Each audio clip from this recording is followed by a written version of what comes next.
Frères et sœurs, shalom. Shalom à vous tous qui nous suivez à travers la radio ou à travers les réseaux sociaux. Shalom. C'est l'heure de notre émission Jamais sans la Vierge Marie. Jamais sans la Vierge Marie, c'est l'émission qui nous rassemble autour de notre mère, la Vierge Marie. Jamais sans la Vierge Marie, c'est l'émission qu'anime votre sœur lumière que je suis. Nous allons commencer par la prière.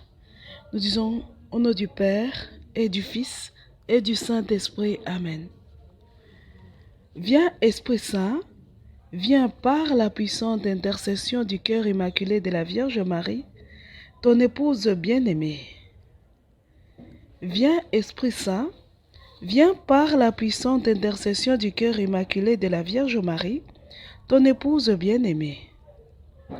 Viens Esprit Saint, viens par la puissante intercession du cœur immaculé de la Vierge Marie, ton épouse bien-aimée. Nous demandons l'assistance de la Vierge Marie en disant « Je vous salue Marie, pleine de grâce, le Seigneur est avec vous. Vous êtes bénie entre toutes les femmes, et Jésus, le fruit de vos entrailles, est béni. Sainte Marie, Mère de Dieu, priez pour nous pauvres pécheurs, maintenant et à l'heure de notre mort. Amen.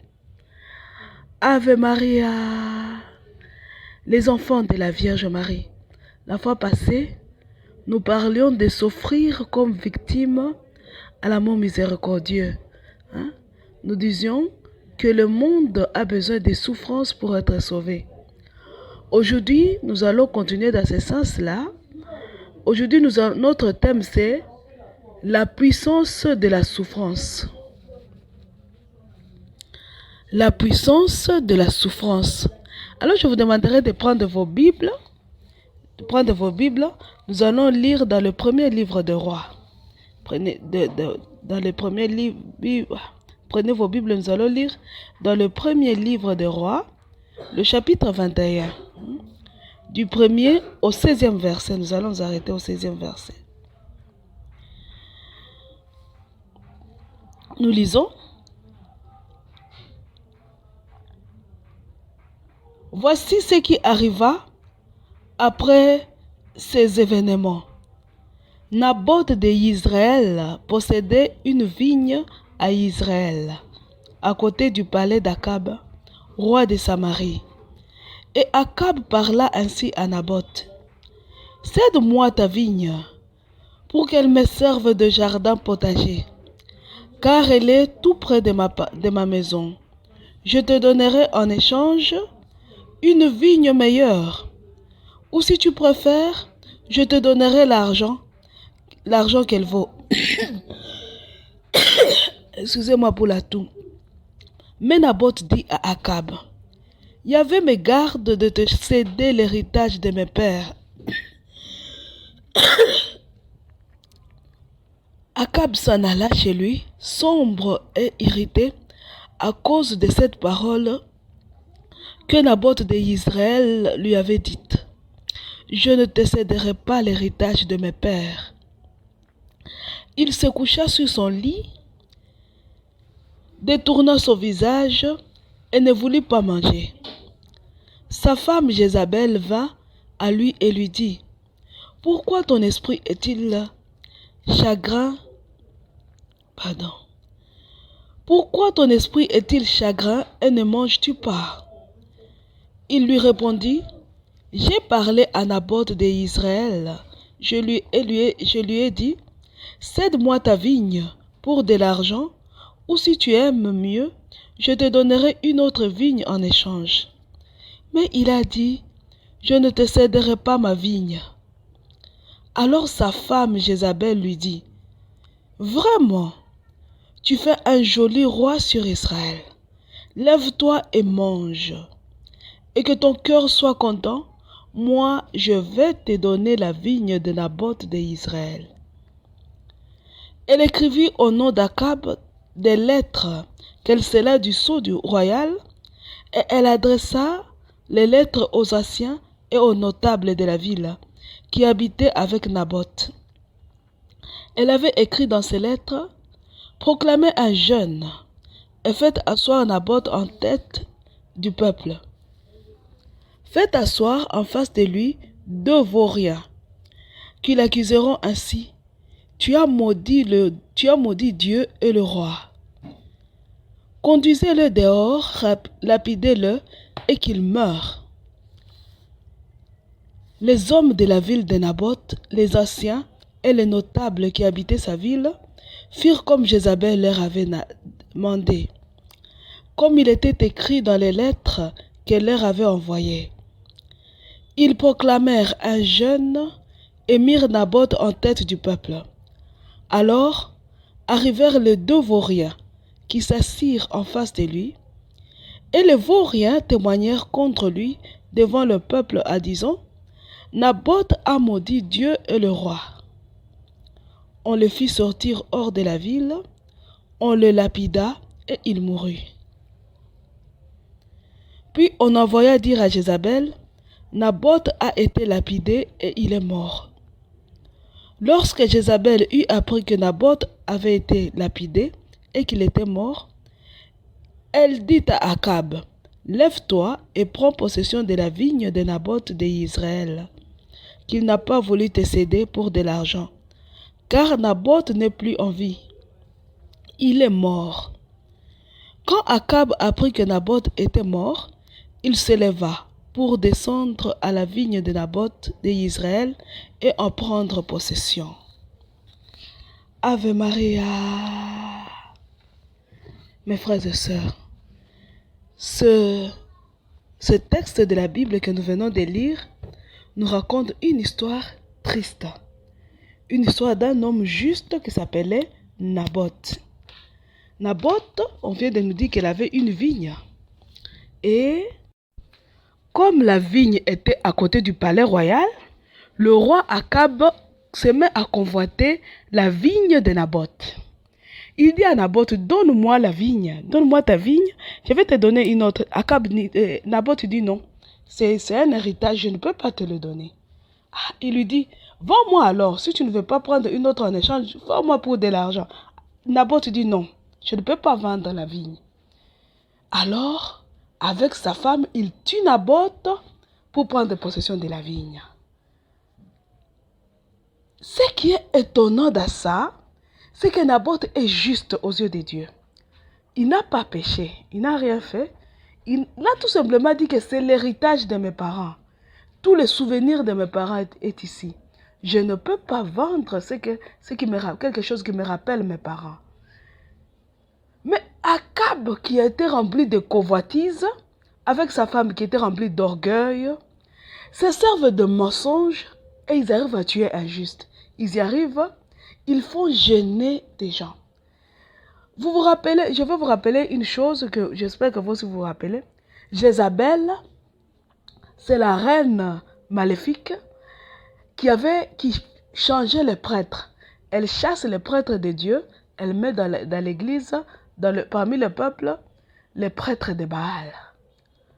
C'était une grande magicienne. Elle ne servait pas Yahvé. Elle servait Baal. Et avec le pouvoir de Baal, elle fait tuer un juste. Mais ce qui est intéressant dans ça, c'est le jeûne qui précède la mort de Naboth. Il dit, proclamez un jeûne. Donc, jeûnez d'abord. Ils ont jeûné pour tuer un innocent. Jeûnez. Et puis faites un faux témoignage. Shalom mes frères et sœurs. Vous vous rappelez dans les textes de l'Apocalypse quand on nous dit que les enfants de la Vierge Marie, on les égorgeait, on les tuait. Comme on n'arrive pas à les tuer par le combat spirituel, on les tue dans le physique par des incantations. Par des incantations. Par des sorts. Et c'est ça. Ils ont tué Naboth physiquement parce qu'ils n'arrivaient pas à le tuer dans le combat spirituel. Ils ont d'abord jeûné. Vous vous rappelez le thème aujourd'hui, la puissance de la souffrance. Ils ont d'abord jeûné. Ils ont été obéissants à leur reine. Très obéissants, et ils ont réussi dans leur mission qui était diabolique. Ils ont tué celui qui ne voulait pas vendre l'héritage que ses parents lui ont laissé. Ils l'ont tué. Mais ils ont jeûné pour ça. Ils ne servaient pas Dieu. Ils ont jeûné. Au nom de Baal, ils ont jeûné. Ave Maria. La Vierge nous dit, même avant la Vierge, Jésus dit à Vassoula, à Maria Valtorta, le monde a besoin de souffrance pour être sauvé. Ceux qui perdent, nous venons de voir, ceux qui perdent la terre, les magiciens, eux sont en train de jeûner. Ils sont en train de jeûner nuit et jour. Shalom mes frères et sœurs, aujourd'hui c'est le 35e jour, depuis qu'on avait défié Satan en lui disant, si tu es Dieu comme tu le prétends, envoie le feu. Il n'y est pas arrivé. Il n'y arrivera jamais parce que c'est une créature. Mais regardez ce qui se passe. On avait dit aux gens des ténèbres, manifestez-vous, trouvez un représentant, non? Comme ils sont habitués à agir dans l'ombre, à se cacher, ils ont agi dans l'ombre, ils ont fait leur messe noire dans l'ombre. Mais ils nous ont fait voir les effets. Quand ils finissent les messes noires, ils ont brûlé la statue de Notre-Dame du Mont-Carmel dans le diocèse de Butembo-Beni. Ils ont brûlé la statue. Ils ont enterré une statue, une autre statue, ils ont enterré une moitié. On a trouvé une moitié enterrée, l'autre on ne sait pas où elle est. Ils ont cassé la statue qui était sur le rond-point vers Kyondo, toujours dans le diocèse de Butembo-Beni. Ils ont brûlé une église au Kasaï. Donc, ils ont fait leur messe noire pour envoyer le feu, j'avais dit, brûlez-moi sur le cœur de la Vierge Marie. J'avais dit encore, Jésus et Marie prieront, ce sont mes parents, et le feu viendra. J'avais dit, comme ils sont invisibles, c'est moi qui dirai cette messe. Bien que femme, je dirais une messe blanche. Ils ont réagi, mais leur réaction n'a rien fait. Me voici vivante. Il n'y a aucun feu sur moi. Je ne suis pas brûlée. Personne qui porte les marques de l'agneau n'a été brûlé. Ils ont échoué. Ils agissent dans l'ombre, ils se cachent, mais ils font des dégâts énormes. C'est ça. Akab agissait. Qui savait que c'était Jézabel qui a fait ça? Personne. Elle a agi dans l'ombre, elle s'est cachée derrière le roi. Elle a utilisé le sceau royal et tout le monde savait que c'était le roi qui a mis à mort Naboth. Alors que c'était bien Jézabel. Mais elle se sert d'un point, la souffrance, le jeûne. Le jeûne. Shalom mes frères et sœurs. Je vous demanderai de prendre le livre bleu. Vos livres bleus, nous allons lire un message pour appuyer pour aller un peu plus loin dans les explications. Je vous demanderai de prendre le livre bleu et chercher le message fidèle, disponible et obéissant. Si vous ne l'avez pas, allez sur la page Vierge de Fatima. Vous allez trouver ce message-là. Fidèle, disponible et obéissant. Je vais lire. Nous allons lire en expliquant. Je suis votre reine. Je vous appelle tous, fils bien-aimés, à devenir mes sujets fidèles, dévoués et obéissants. Vous avez vu comment ceux du monde sont fidèles, dévoués et obéissants. C'est les enfants de Jézabel. La Vierge dit, vous aussi soyez fidèles, dévoués et obéissants. Elle dit, vous êtes fidèles si vous faites toujours ce que je vous demande. Si vous écoutez ma voix, si vous vous laissez conduire docilement par moi. Votre fidélité doit grandir de jour en jour par l'accomplissement ponctuel des devoirs de votre état. Vous devez donner à tous le bon exemple sur ce point. La Vierge dit, commencez petit à petit le devoir d'état. Je suis parent, que je fasse très bien mon devoir de parent. Je suis enfant, que je fasse très bien mon devoir d'enfant. Je suis marié, que je fasse mon devoir de marié très bien. Je suis dans le célibat consacré, que je fasse ma vie de célibataire consacré très bien. Mon devoir d'état. Il dit commencer par le devoir d'état. Ce que je dois faire, ce qui est mon devoir, que je le fasse très bien et que je donne l'exemple aux autres. La Vierge dit, commencez par là. Elle continue, elle dit,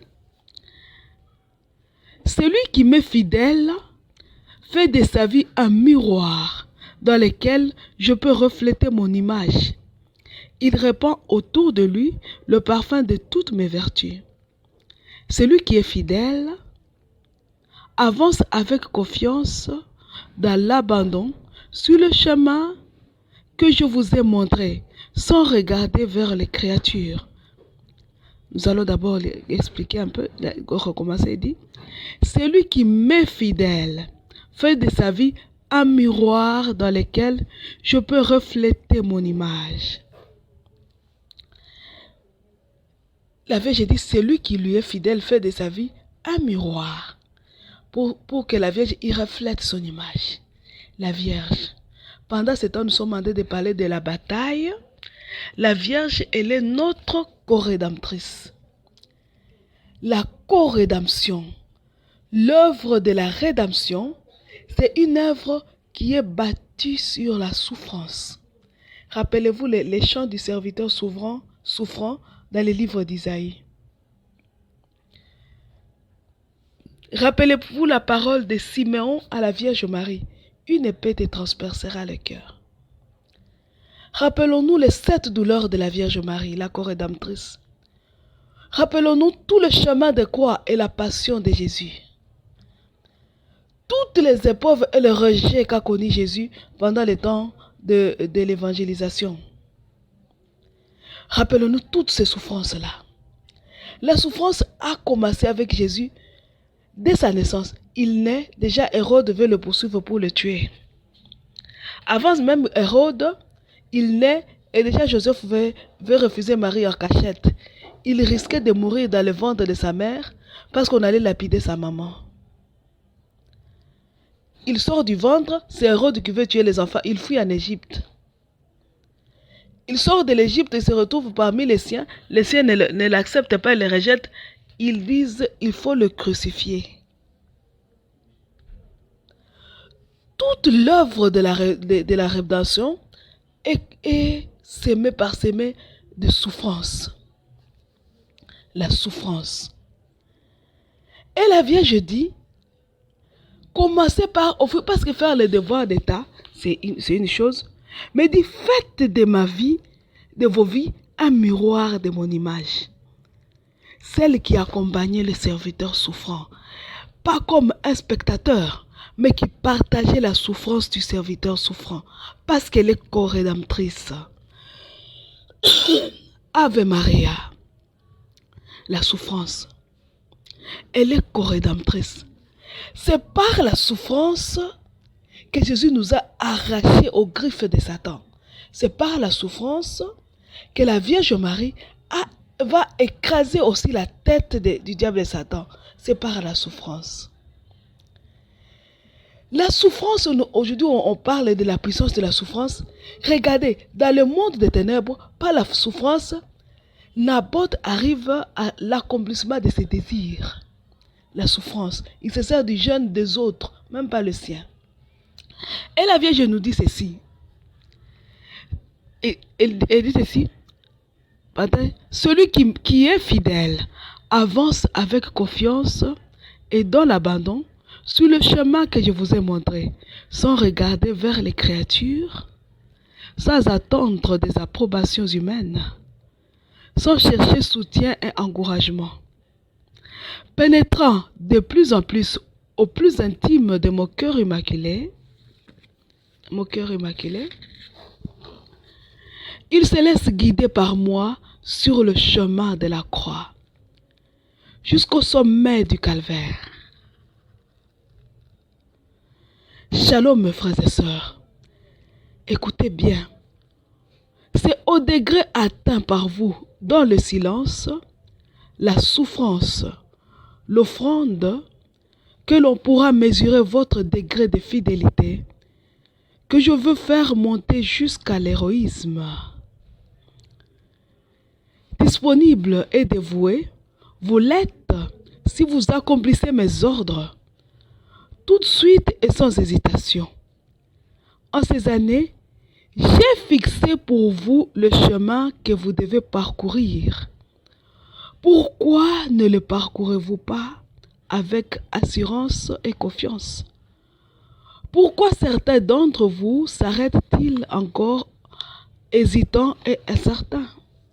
Écoutez, mon adversaire réussit à vous arrêter par des doutes.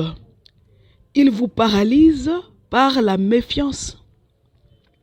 Je vous ai déjà révélé mon plan pour la bataille, tandis que je vous formais et vous guidais par la main pour vous préparer au grand combat qui vous attend. Vous vous montrez disponible si vous employez les armes que je vous ai données.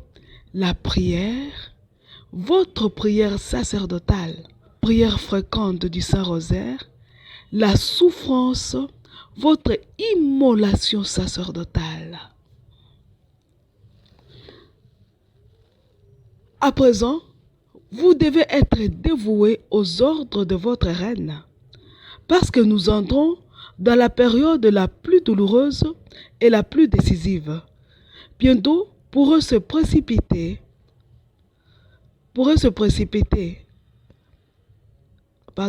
bientôt tout pourrait se précipiter. Vous serez appelés à vivre des moments terribles en suivant celui que Dieu a placé à la tête de mon armée, le vicaire de mon Fils Jésus, qui avance avec force et courage vers sa parfaite immolation, à laquelle je l'ai préparé depuis longtemps et qui est prêt à donner sa vie même pour moi et pour vous. Vous êtes obéissants si vous donnez à tous le témoignage d'une docilité totale vis-à-vis des normes établies par l'Église pour le prêtre. C'est là votre uniforme et je veux vous en revêtir pour vous rendre invulnérable dans le combat. Votre obéissance silencieuse, humble et parfaite. Je vais rester à ce niveau-là.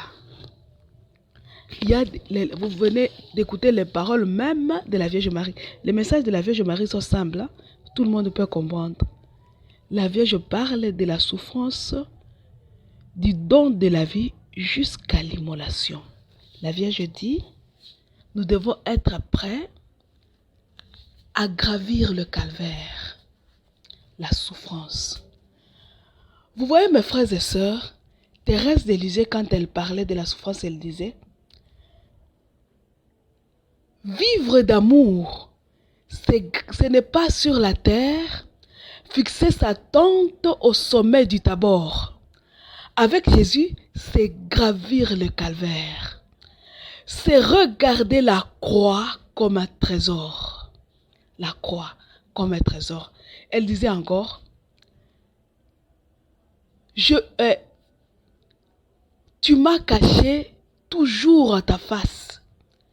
Divin Jésus, daigne écouter ma voix.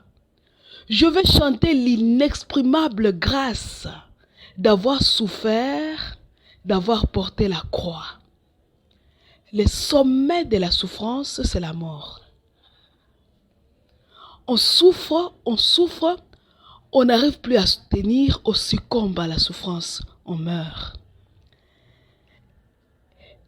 Et le souffrant, le serviteur souffrant, Jésus, le premier serviteur souffrant que nous suivons, il est mort sur une croix. On dit, devenant obéissant jusqu'à la mort, et la mort de la croix. La croix. Il est passé par la souffrance. Demandons-nous pourquoi. Parce qu'il n'y a pas d'autre moyen. La souffrance. La souffrance, mes frères et sœurs, dans le monde déjà, on nous dit que c'est une autre version de la croissance. Elle est d'agrandir. Quand tu souffres, tu grandis. Tu mûris. Tu deviens une autre personne. Je vais vous donner les exemples. L'exemple des enfants des riches et les enfants gâtés. Les fils et filles des papas. Faites-les sortir une seconde de la maison. vous verrez à quoi ils ressemblent. Ils sont bons à rien. Je vais vous recommander un petit film là, un petit film pour enfants, Le Prince et le souffre-douleur. Vous regarderez le comportement du prince et le comportement du souffre-douleur. Tellement le souffre-douleur ne fait que souffrir, il sait même se débrouiller dans la vie courante, la souffrance. S'il n'y a pas de souffrance, on ne grandit pas. On ne peut pas grandir. La souffrance. C'est la même chose dans le monde spirituel. Plus tu souffres, plus tu cherches à résoudre le problème, plus tu grandis. Plus tu atteins la maturité. Tu grandis réellement. La souffrance. La souffrance, c'est la voie qui nous mène au triomphe le plus ultime. Je vais vous donner l'exemple de Jésus. Il pouvait seulement claquer le doigt et vaincre et nous sauver, nous arracher aux démons. Non. Il n'a pas fait ça. Il a préféré souffrir. Il pouvait prendre quelque chose et se passer. Par exemple, pendant le sang de sa circoncision. C'est ça suffisait pour nous sauver. Mais il verse tout son sang. Il monte le calvaire. Il souffre pour nous sauver. La souffrance.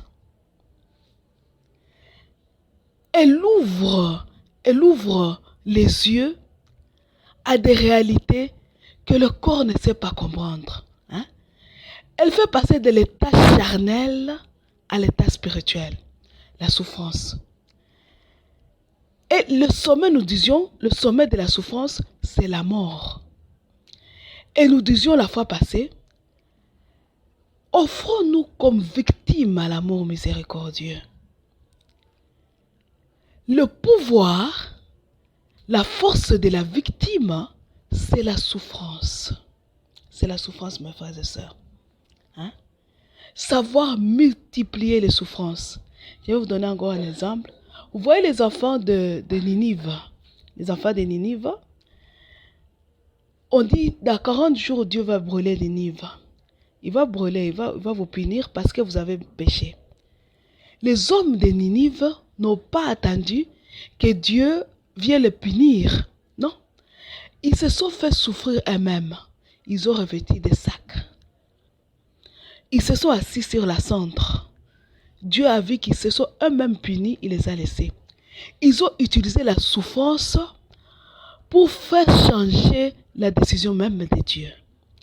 Dieu qui dit et que sa parole est amen, mais Dieu change de décision à cause de la souffrance qu'on s'impose soi-même. La puissance de la souffrance. Une victime, c'est celle qui donne. Elle donne, elle fait des sacrifices. Elle se prive. Elle a tellement fait, elle ne sait plus ce qu'il faut donner. Elle se donne elle-même. Elle accepte de mourir. Comme ce petit grain qu'on jette à terre.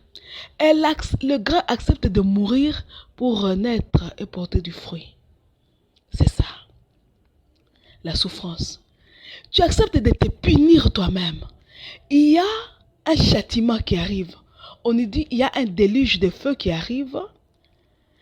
Et personne ne sera épargné. C'est la Vierge qui le dit à Akita. Et la Vierge met dans la main de sœur Agnès 2 armes. Le rosaire et la croix. Dans le message que nous venons de lire, la Vierge a dit, vous m'êtes docile si vous utilisez les armes que je vous donne.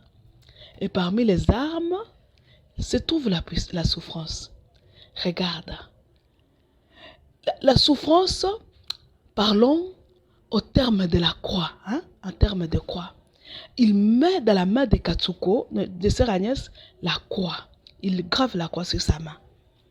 Souffre, comme pour le dire, souffre, porte la croix.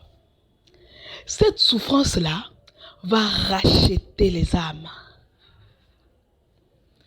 Cette souffrance va t'aider à être co-rédempteur. Parce qu'il y a des âmes que tu peux sauver uniquement par la souffrance. On ne rachète pas les âmes avec de l'argent. On ne rachète pas avec de l'argent. Shalom, mes frères et sœurs, c'est ça la puissance de la souffrance. Ça permet le rachat des âmes. Nous allons le voir à Fatima.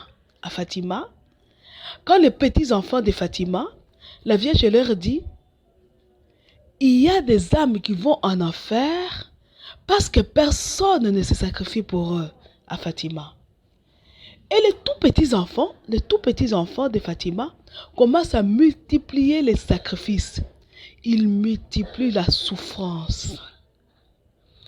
Les enfants commencent à multiplier les croix. Ils rachètent les âmes. Et la Vierge dit, Dieu est heureux de ça. Hein? Ils ont racheté les petits enfants, des tout petits. Des tout petits. La Vierge vient le répéter à Garabandal. À Garabandal, Dieu nous montre une chose. Les enfants avaient la tête totalement tournée vers le ciel. Ils avaient le cou tendu, totalement tendu et tourné vers le ciel et le crucifix à la main. Il l'avait dit par la bouche aux enfants de Fatima. Il nous le dit par les gestes à Garabandal. Les enfants tenaient le crucifix. Et les enfants faisaient embrasser le crucifix. Comme pour leur dire que la victoire est dans la croix. On ne sait plus prêcher aujourd'hui. Quand tu parles, la personne n'écoute plus. Tellement tout le monde veut prêcher, tout le monde sait, tout le monde connaît. Pour sauver les gens, c'est difficile de passer par la prédication. C'est difficile. Nous-mêmes, pour parler de la Vierge Marie, c'est compliqué. On tient la croix. On tient la croix. Tu cours, la tête totalement tournée vers le ciel et la croix à la main. Shalom, mes frères et sœurs. Tu t'imposes toi-même d'autres souffrances. Toi-même, comme les enfants de Fatima, qui utilisent leurs intelligences pour souffrir. Ils créent des petites souffrances, des mortifications. Rentrez dans l'émission Consacrons-les au cœur immaculé de Marie. Rentrez, c'est sur YouTube. Sur YouTube, sur notre chaîne, consacrez-vous au cœur immaculé de Marie. Si vous n'avez pas le lien, demandez-moi les liens au 085 0135 258. 085 0135 258. Je vais vous envoyer les liens. La souffrance. Multipliez la souffrance pour sauver le plus d'âmes possible. La souffrance. À Garabandal, les enfants n'ont pas su multiplier la souffrance. Ils étaient rejetés. L'église ne les a pas soutenus. À tel point qu'à la fin, le jour où la Vierge partait pour demander à Conchita, quand tu te présenteras devant Dieu, tu dois avoir les mains pleines. Il ne faut pas arriver devant Dieu les mains vides. Les mains pleines de souffrances que tu t'es imposées toi-même et de souffrances que tu as accueillies en tant que victime d'amour. Parce que la Vierge dit, il ne peut pas aller jusqu'au calvaire. On ne part pas au calvaire pour s'amuser. On part au calvaire pour mourir. Pour être la victime. Atteindre le sommet de la souffrance. Pour être co-rédempteur. Pour être le serviteur souffrant à la suite du serviteur souverain. Pour vivre d'amour. Pour recevoir ce délice, ces merveilles d'amour de Dieu. La souffrance. La souffrance. La même souffrance, nous la voyons à Akita. À Akita, la Vierge vient, elle met la croix dans la main des Katsuko. Mais au lieu de mettre la tête tournée vers le ciel comme les enfants de Garabandal, il nous dit, cette fois-ci c'est les genoux, nous devons fléchir nos genoux. Dans les heures et des heures d'adoration. Visitez le Saint-Sacrement et souffrez. Récitez le rosaire et souffrez. Voilà comment nous allons y arriver. Ils sont nombreux, ceux qui ne savent même pas qu'il y a un châtiment qui pèse sur nous. Ils ne savent pas. Nous pouvons les sauver en souffrant pour eux. Je souffre pour ceux-là qui peuvent encore être sauvés, mais qui ne savent pas. Je souffre pour ceux-là qui peuvent offrir beaucoup de souffrances, qui peuvent se mortifier, mais ils ne savent pas. Je m'impose des souffrances. Et si je me suis offert comme victime à l'amour miséricordieux, j'ai dit à Dieu, envoie-moi la croix. Mets-moi sur la croix, je suis au calvaire. Je suis arrivé au calvaire, élève-moi, mets-moi sur la croix. Envoie-moi la souffrance pour les âmes. Aujourd'hui, c'est le 35e jour. Le 40e jour, ça va être le vendredi. Après, ça va être notre tour. Jusqu'au 40e jour, après le premier jour, ça va être notre tour. Arrachons les âmes à Satan. Shalom, mes frères et sœurs. J'en appelle aux francs-maçons. Mes frères et sœurs, les occultistes, vous qui croyez à la magie, à l'occultisme de tout genre, les antithéotokos, vous qui rejetez la Vierge Marie, vous tous mes frères et sœurs, les antéchristes qui vous croyez supérieurs à Jésus, qui dites que Jésus n'est rien, il n'est qu'un prophète, un homme comme tout le monde. Quittez le diable Satan. Voici 35 jours, hein? Il n'y est pas arrivé. Il y en a quelque part qui prient pour votre conversion. Mais vous aussi quittez. Endossez la souffrance. Vous savez, quand on dit aux gens, quittez le diable Satan, il dit, je ne suis pas prêt pour endurer la pauvreté. Parce que la plus grande chose que le Satan propose souvent, c'est le bien matériel. Il va te dire, je ne suis pas prêt pour endurer la pauvreté. Ce n'est que pour quelques jours. Si nous agissons comme les enfants de Ninive, nous multiplions les souffrances, ce châtiment va passer. Et nous aurons gagné Satan comme souffre-douleur. Comme souffre-douleur, celui qui souffrira à notre place.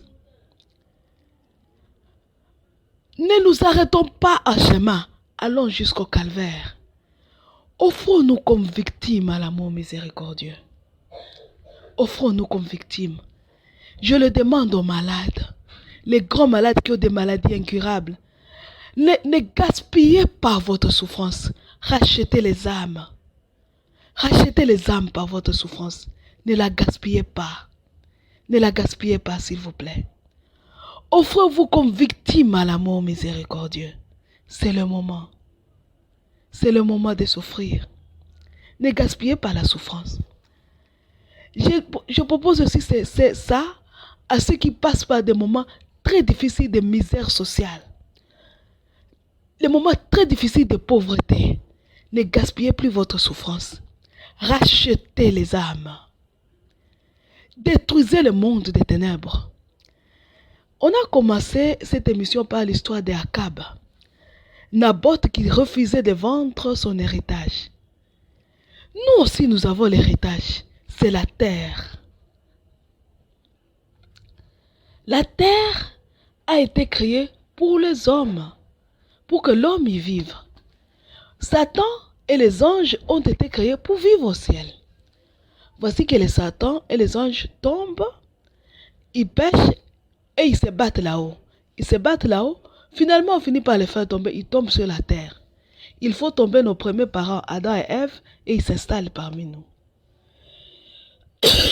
Depuis Adam et Ève jusqu'à aujourd'hui. Pire, ils veulent faire de nous, à chaque fois, ils veulent faire de nous leurs esclaves. La terre, c'est notre héritage. À chaque fois que nous adhérons à Satan, à chaque fois que nous adhérons dans l'occultisme, dans l'ésotérisme, dans des pratiques démoniaques, nous sommes ceux-là qui vendent la terre à Satan. Nous la vendons. Nous la vendons. Souvenez-vous de notre thème, le commerce satanique. Allez visiter ça sur la page, sur notre chaîne Consacrez-vous au cœur immaculé de Marie. Le commerce satanique. Nous vendons la terre. À chaque fois que nous pratiquons la magie et ces choses-là, nous oublions que nous avons des descendants. Même si nous sommes stériles, nous n'avons pas d'enfants, ou nous avons choisi les célibats consacrés, nous n'avons pas d'enfants, nous oublions que nous sommes de la race des hommes et qu'après nous, les hommes auront besoin de cette terre pour vivre. Pourquoi ne faisons-nous pas comme Naboth en disant, nous n'allons pas vendre l'héritage que nous a laissé Jésus. Il a fait de nous un royaume de prêtres qui régneront sur la terre. Le diable sait que nous sommes un royaume de prêtres qui régneront sur la terre. Lui n'arrive pas à supporter l'enfer. Il veut nous arracher notre terre. Il avait arraché la couronne royale aux premiers parents. Jésus vient, il souffre, il offre ses souffrances à rançon. Il souffre sa passion pour nous. Il nous redonne cette couronne royale que nous retrouvons au moment du baptême, parce que le baptême fait de nous des prêtres et des rois. Satan est encore en train de lutter pour nous arracher cette deuxième couronne que Jésus nous a amenée. N'acceptons pas de vendre notre héritage à Satan. Luttons pour notre terre. Regardez dans tous les films de fiction, pas tous, beaucoup de films de science-fiction, on va vous dire que ceux qui veulent sauver la terre, c'est ceux qui ont le super pouvoir. C'est faux. D'autant plus que tous ceux qui ont le super pouvoir, ce sont des magiciens. Ceux qui vont sauver la Vierge dit, je vais vous amener à l'héroïsme. Le héros, c'est celui qui se distingue par des qualités extraordinaires. Mais l'héroïsme que veut nous montrer la Vierge Marie, c'est celle-là d'affronter la mort. Donc, affronter la souffrance et arriver au sommet du calvaire, affronter la mort elle-même. L'héroïsme, c'est de souffrir comme victime. Tu dis, je donne ma vie pour que Satan ne gagne pas. La terre appartient à Dieu. Mais Dieu veut que l'homme y vive, pas le démon. Nous devons nous battre pour conserver notre terre. Et nous nous battrons comment? Regardez comment les gens de Jézabel ont fait. Ils ont gêné pour voler la terre à Naboth. Gênons. Multiplions les souffrances pour conserver notre terre. Multiplions nos souffrances. Ne permettons pas que les démons nous arrachent notre terre une seconde fois. Non. N'attendons pas que Jésus revienne. Jésus dit à Vassoula, je veux bien revenir. Je m'agite pour revenir. Mais le Père ne veut pas, il n'accepte pas. Parce qu'il voit que ça ne sert à rien de venir mourir pour vous. N'attendons pas que Jésus vienne mourir pour nous. Il ne viendra pas. N'attendons pas. Jésus, il est Dieu avec nous. Faisons notre part. Commençons. Faisons notre part. Acceptons les petites souffrances que Dieu nous envoie au quotidien. Acceptons-les et multiplions nos souffrances. Car cette souffrance-là qui va nous permettre d'empêcher Satan à nous arracher notre terre. Ça va nous permettre de nous conserver, de nous maintenir sur la terre. Ça va nous donner la force nécessaire pour continuer cette bataille jusqu'au bout. La souffrance. Nous avons besoin de la souffrance pour gagner cette bataille. Nous en avons besoin. Il ne nous reste plus que 5 jours pour que Satan tombe. Vous voyez quand on dit de la Bible, elle est tombée la prostituée, elle va tomber. On dirait un rêve. On dirait vraiment un rêve. Mais elle va tomber dans quelques jours. Faisons-la tomber, précipitons-la en offrant beaucoup de souffrances, en multipliant nos souffrances. Donc les œuvres, les actes et les sacrifices, multiplions-les.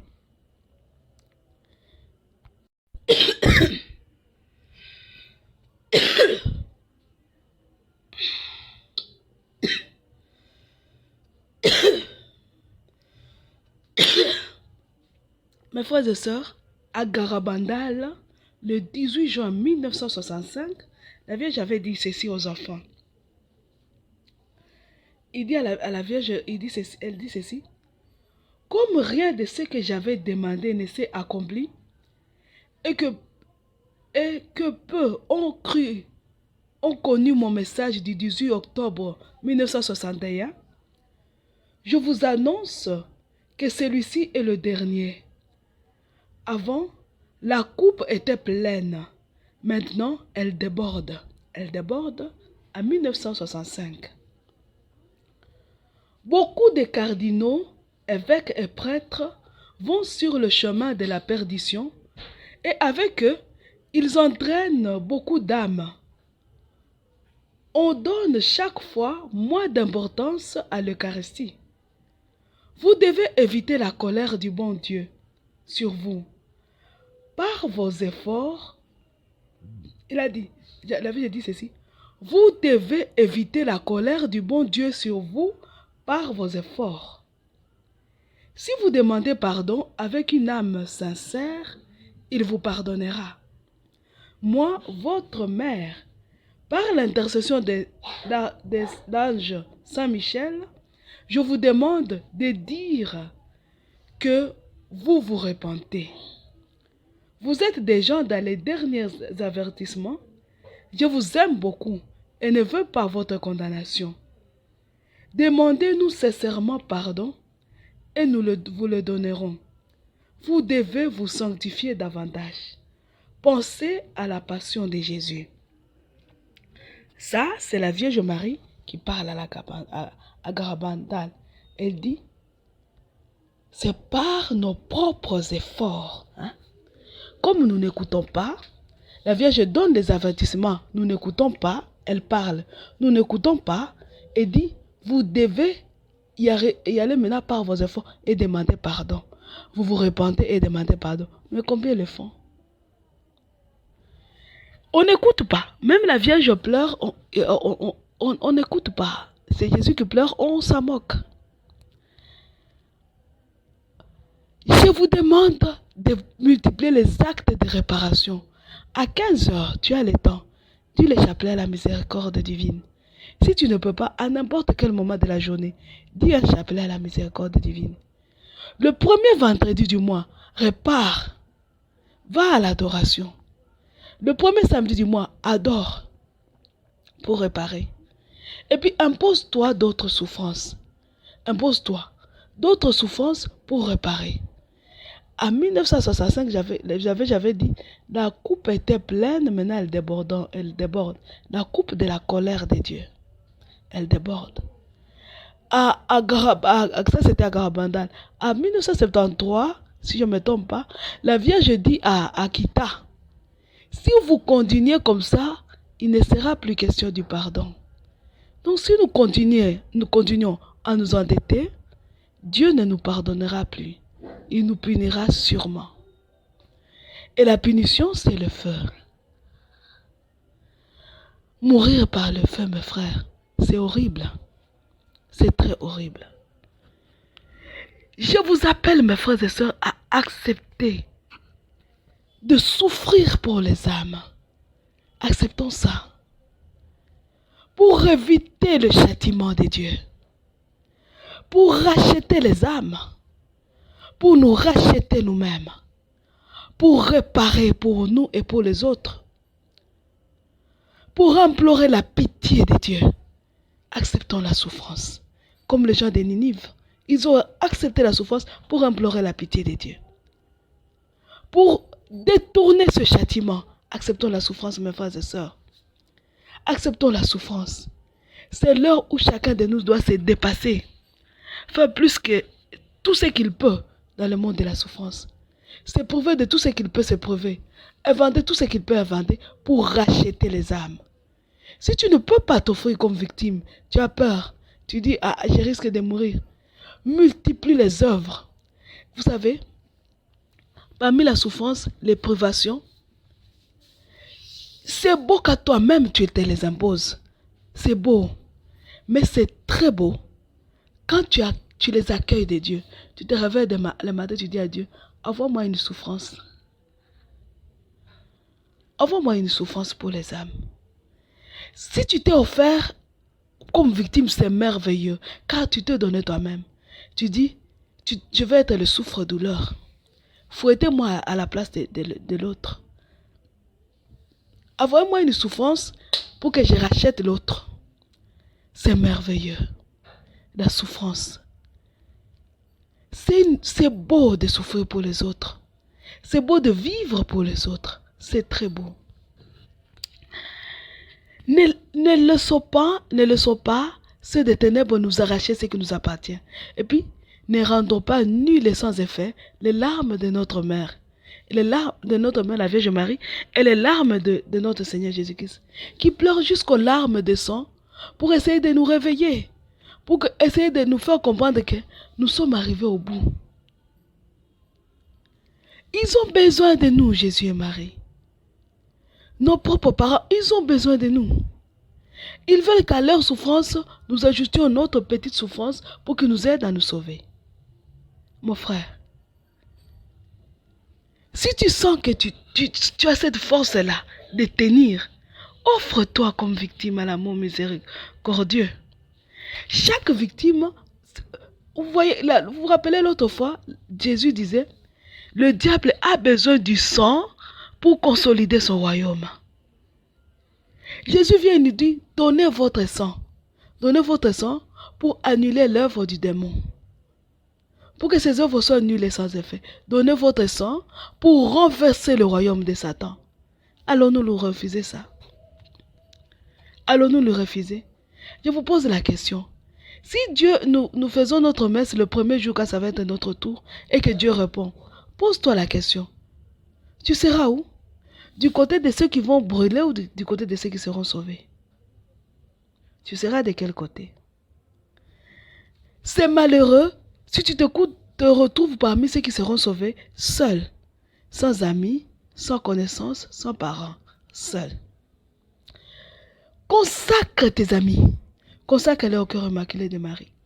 Consacre tes parents, tes frères et sœurs et souffre pour eux. Crée des souffrances pour eux, pour qu'ils se retrouvent parmi ceux qui seront sauvés. Crée des souffrances, rachète, sois co-rédempteur, rachète par les souffrances. Impose-les toi, impose-les toi. La vie, je viens de dire, c'est par nos efforts. Utilise ton intelligence, mon frère, pour sauver les autres. Rachète les autres, rachète. Écoutons la Vierge qui nous donne les armes. Les armes, vous vous rappelez, à Fatima, les armes, c'est la consécration au cœur immaculé de Marie et la croix. Donc la souffrance. À Garabandal, la tête totalement tournée vers le haut. Donc je ne regarde personne, je m'occupe de personne. C'est comme si ce qui se passe autour de moi, c'est de l'eau jetée sur un canard. Et la croix à la main. J'avance, totalement confié à la Vierge Marie, totalement tourné vers Jésus et Marie. J'avance et ma croix à la main. Garabandal. À Akita, la Vierge vient nous donner encore les armes. Les genoux fléchis, l'adoration, la réparation. Les genoux fléchis, l'adoration et la croix à la main. Une autre âme que je n'ai pas citée, le mystère de la consolation, être victime, celle qui essuie les larmes de la Vierge Marie. Soyons celles qui sèchent les larmes, qui sèment la joie dans les cœurs de Jésus et de Marie. Utilisons ces armes. La croix, la souffrance est partout. Revoyons ces apparitions. Vous verrez que la Vierge nous appelle réellement. Consacrons-nous et offrons-nous comme victimes. Ne nous arrêtons pas à la consacration. La Vierge Jésus dit, qui perd sa vie à cause de moi la gardera. Souvenez-vous des martyrs, s'ils avaient refusé de mourir, est-ce qu'aujourd'hui nous connaîtrions l'évangile? Acceptons de nous mourir pour nos descendants. Mes frères et sœurs, c'est l'heure. N'oubliez pas que c'est par la souffrance que nous gagnerons. N'oubliez pas ça. Aujourd'hui, je n'ai récité aucun acte de consécration, ni même pas l'acte d'offrande. Toi-même, si tu te sens, après cette émission, tu sens que tu peux t'offrir, va réciter l'acte d'offrande comme victime à l'amour miséricordieux. Si tu vois que tu ne vas pas y arriver, ferme les yeux et dis à Jésus, je suis ta victime, ô Jésus, qu'il m'advienne selon ta parole. Dis-lui tout simplement ça. Dis à la Vierge Marie, me voici, ô Marie, offre-moi comme victime à l'amour miséricordieux. Offre-moi et qu'il m'advienne selon la parole de Dieu. Abandonne-toi. Suis, regarde les conseils que nous donne la Vierge Marie. Va relire les messages. Si tu as besoin de quelque chose, envoie-moi les audios au 085 0135 258 sur WhatsApp. 085 0135 258. Nous allons continuer encore avec l'Esprit Saint. pour qu'il nous donne cette force-là, nous disons, viens Esprit Saint, viens par la puissante intercession du cœur immaculé de la Vierge Marie, ton épouse bien-aimée. Viens Esprit Saint, viens par la puissante intercession du cœur immaculé de la Vierge Marie, ton épouse bien-aimée. Viens Esprit Saint, viens par la puissante intercession du cœur immaculé de la Vierge Marie, ton épouse bien-aimée. Que la Vierge notre mère nous garde. Que le Seigneur nous accompagne toujours et toujours. Nous clôturons notre émission au nom du Père et du Fils et du Saint-Esprit. Amen. Nous disons à dimanche prochain.